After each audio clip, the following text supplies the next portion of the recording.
this is me at about 2.5 years of age. The woman sitting in front of you right now is 25. So essentially, this is what happens when you multiply a Tesni by 10. And that's as good as my jokes get. A lot has changed since this picture was taken. I'm taller, though my friends would probably argue not by much. My hair's changed colour about 1 billion times over the years, and apparently now I'm an adult. But the key difference is that man on the left of the screen. The little girl in that first picture has a father. The woman sitting in front of you right now does not. My dad was 47 when he died of cancer in 2016. And I use the word died because I think that's really important.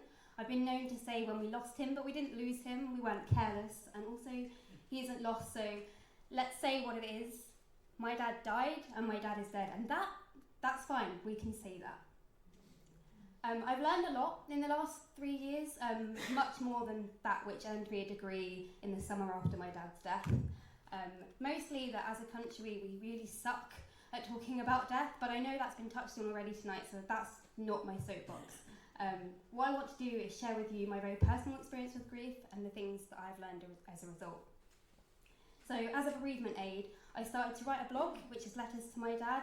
On the 2-year anniversary of my dad's death, I wrote a post called 14 Lessons from Grief. Today, 2 days shy of the 3-year anniversary, and having recently lost a very close friend and my nana to the same disease, I'm going to share those lessons again. Lesson number 1. You can't choose the hand you get dealt, but you choose whether you fold or not.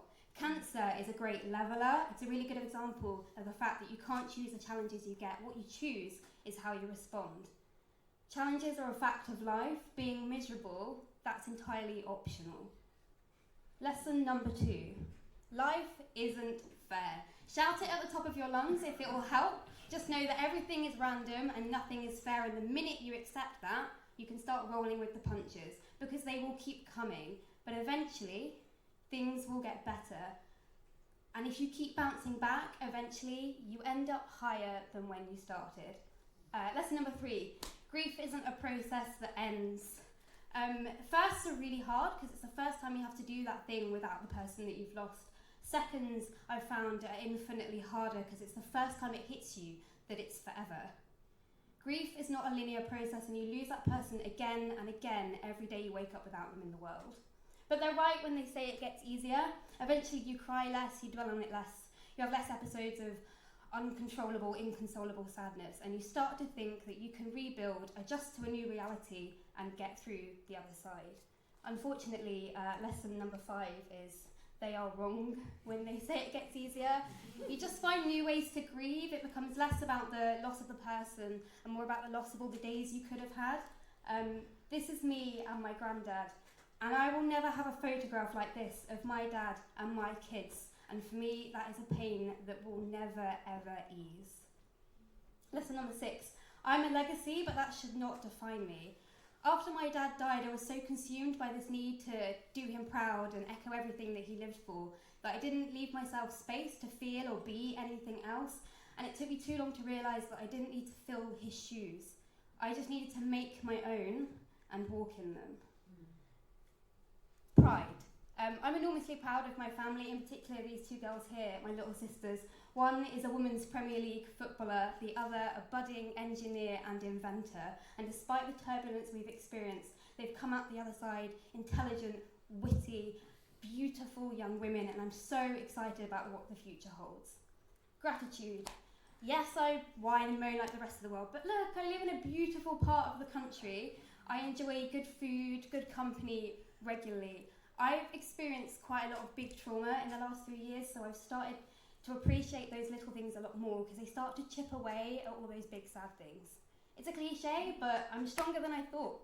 I've been through adversity, loss, mental and physical health challenges, and every time I thought I was at rock bottom and I couldn't bounce back, I did. And I'm still here, and I'm sitting in front of you tonight. Having said that, it's really important to acknowledge that it's okay to be weak. It's really healthy to allow yourself space to be sad.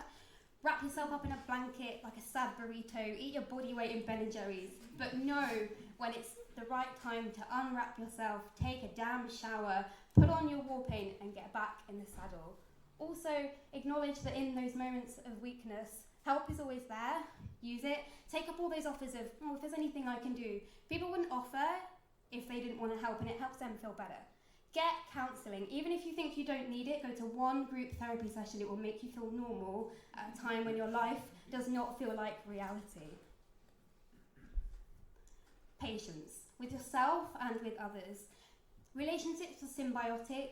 You've got to understand when your need is not as great as those around you. You've got to give and receive support. If you keep emptying your cup into somebody else's, eventually that cup will overflow. Take chances on things that make you happy. Life's too short to eat sandwiches that make you make a face like the one my brother is doing. Be the little me with plastic spoons living her best life. If you feel strongly about something or someone, plastic spoons included, don't let that fall through your fingertips. There are so few opportunities and so few great people in this world. Don't give up on them. Friends and family are important, and so is telling them. This woman, my mother, is the strongest woman I will ever know. My siblings are my best friends, and my best friends are basically siblings. And I tell them this whenever I can because I know that life is cruel and every day you get is a blessing. Now, if you forget everything else I've told you tonight, remember this one additional lesson. If you have someone in your life who's going through bereavement and grief, the best thing you can do is give them space to tell stories. That person lives on through their words and their memories. Thank you very much.